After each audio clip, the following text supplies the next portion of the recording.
Kecha kechqurun har doimgidek bitta mijozim telefon qildilar. Iltimos ertaga soat 10 ga menga srochno podarka kerak qilib bering deb. Sizda o'ylab turmabsiz dedim. Chiqarib bering. Siz soat 10 da chiqarib berardim narsangizni dedim. Kuldilar. Bilaman, doim shunaqa bo'ladi, lekin siz har doim ruchat qilasiz dedilar. Va men zakazni oldim, tayyorlashni boshladim. Siz familiya tashadilar. Hamma narsalarni yozishni boshladim. Ishonasizlarmi? Bu qanchalik to'g'ri, qanchalik noto'g'ri bilmadim, lekin hech qachon bo'lmagan voqealar sodir bo'ldi. Apparatim yoqilmaydi. Hamma narsasini tayyorlaganimda bo'layotgan narsa imенно shu inson ism familiyasiga kelganda yozilmayapti. Bunaqasi bo'lmayapti-da, haligi narsani bokalga yozishim kerak, termosga yozishim kerak.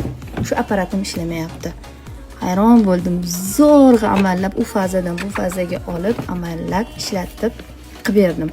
Va soat 10 ga emas, soat 1-2 larga bordi. Nimaga desanglar, Yandex admin qilaverdi, Yandex chiqurmadi. Sizlar qanaqa qaraysizlar shu insonni qaysar yoki qaysar emasligini ham shunga